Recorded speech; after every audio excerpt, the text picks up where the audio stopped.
So, meron sila kasi mga anak na may narating. So, sabi nung isang ginang, sabi niya, alam mo, ang anak ko pare, tuwing dadaan siya, sabi ng mga tao, ay, Father, para sa kanya, ba? Sabi ng pangalawa naman, ang anak ko naman ay bishop. Alam mo, pag dumadaan yun, sabi nila, your grace.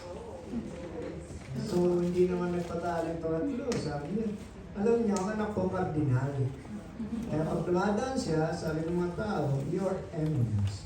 Ay, yung pang-apat, mukhang Pilipina pa yata yung pang-apat eh. Sabi niya, ang anak ko ay tall, dark, and handsome. At pag dumadaan siya, sabi ng mga tao, oh my God!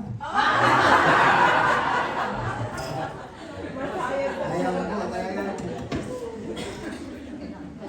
Kaya, nabuhayan pa nila. So, ang babasahin na verse ay from John 6, verse 12 to 13. So, sabi ito, so when they were filled, he said to his disciples, gather up the fragments that remain, so that nothing is lost. Therefore, they gathered them up and filled 12 baskets with the fragments of the 5 barley loaves, which were left over by those who had eaten. So, matatanda po natin, ito po yung feeding po ni Jesus sa multitudes na marami po siyang pinakain. Nang makain na po ang lahat, sinabi po ni Jesus na ipunin niyo yung natira. Minsan po nakikita ko dyan, pagkatapos po natin kumain, nandiyan Sharon. So, ganun po yung sitwasyon doon. So, nakapuno po sila ng 12 na kain.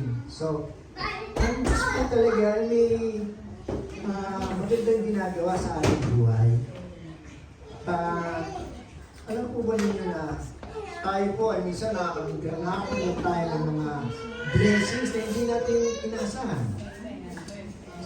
Sino sa inyo binigyan ng bonus na hindi nyo naman in-expect? Di ba? And then, sino naman ang nakapag-holiday sa inyo? At yung bang ikaw ay nagpa-blood analysis at nangyayang mga result na puro very good. So, it's a blessing, di ba?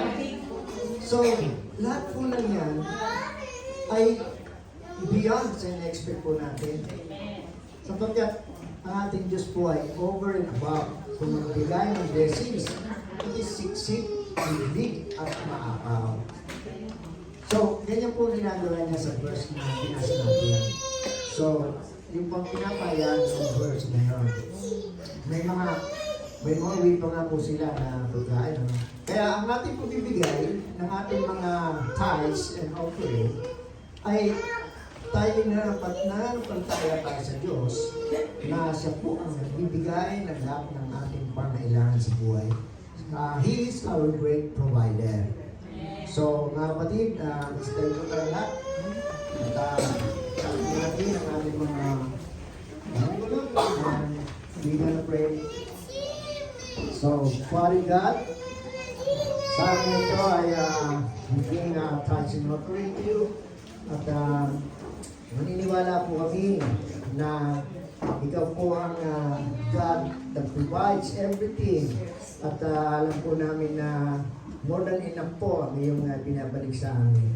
Pinapasalamatan ka namin and we believe in faith na pananatiliin mo ang aming mga kalusugan, ang aming mga work, ang kabutihan loob ng aming mga employer. At lalo na po sa financial, Father God. And Father God, salamat po sa abundant blessings. And this is more than what we ask for, Father God. Maraming salamat po, Lord, at ikaw naman po kami tataas. In Jesus' name we pray. Amen.